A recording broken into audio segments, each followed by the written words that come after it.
Kumusta mga Kusgan? Welcome sa atong channel, Uncle Kusgan. Mga bright, kumusta? So for this review, atong i-review karon ang Luka 1 Razor Blue. Okay? So isa sa mga variety sa Luka 1 nga adunay nindot kayo nga mga design o muna siya mga unta pod sa Luka 1. Ako ipakita sa inyo ha kung unsay naong niya. Okay? Kini nga sapatos balikon nako. Kini siya gitawag nga mga OEM top grade UE pair mao ni siya nga mga klase sa sapatos. So kung na maka-afford mo og mga original, so original yung paliton, pero dili makaya sa bulsa, gusto lang niyo ma-feel nga na may sapatos nga sama sa urig, ayaw na pagduduha, pwede na ka mupalit og ingon ani nga quality. So mao ni ang naong sa Razor Blue. Taran! Isa sa ako sa kong mga collection, guys, ang Razor Blue. So kung reviewon say giganahan ako ani nga sapatos.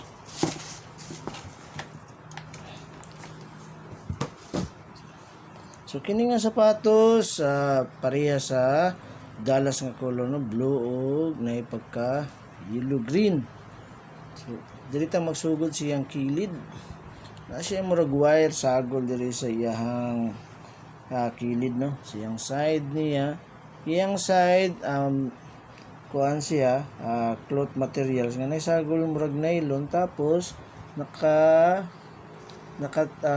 covered o rubberized diri banda diri.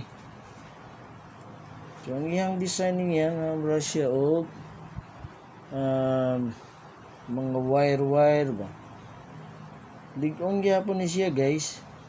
Dili ni siya yung dali malangkat, kay ang iyang materials nga gigamit pod sama pod sa urig pagkatirada no, ana iyang kuan.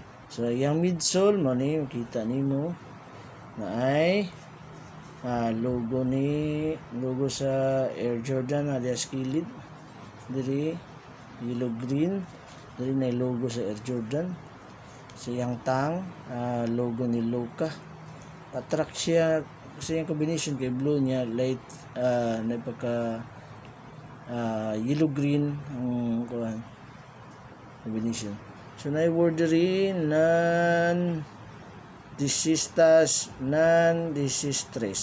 Bota na si Luka ra di makatubag ana kay. So diri napoy nakanot nga Jordan Brand Basketball Luka Doncic Signature Signature 1 2022 Formula 23 Flight Wire Magic Flight Wire tawag ni, guys, kani mga wire na nakasubay sa iyang tela. Mao din na siya de. So kini siya kay na bungag-bungag diri sa iyang kuan daw lapos mong bangag ani na siya bangag siyang tang, pero kung gikap sa ilalom wala man nakapuman nakaingani man gihapon. So posible nga di gihapon siya yung mga dali malapos ang hangin. So diri guys, ug imo tan-awon po diri sa sulod ni siya murag duha ka buk ba nagsapaw niyo mo na akong giganahan ani. Kay gawa sa niya nga maprotekta nga dili basta-basta madaot ang imuhang foam. Katago po siya.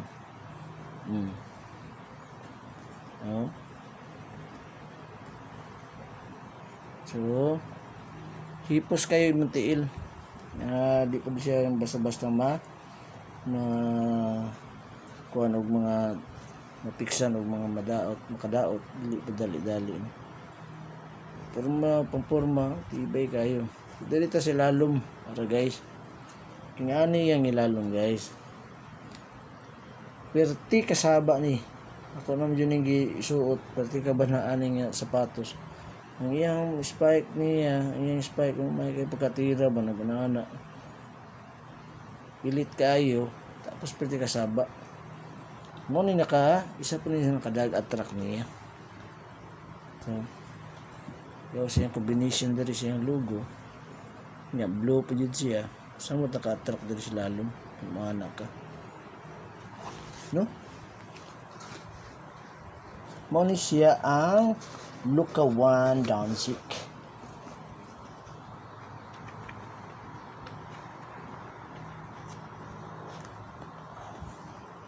Nipis na siya kuan. Nipis na siya og insole pareha sa kuan. Pareha sa mga kasagaran nga sapatos di yun siya pareha tong GT Cut o kaniyang tawagan Mamba Raids na grabe kay putog mga klase sa tawagan ng insole. Kita ka ito nga mura ng insole ato gibanig pwede kabaga. So kato lang guys, mo ni siya ang ato ang Luka 1 Razer Blue mo ni yang now. Okay.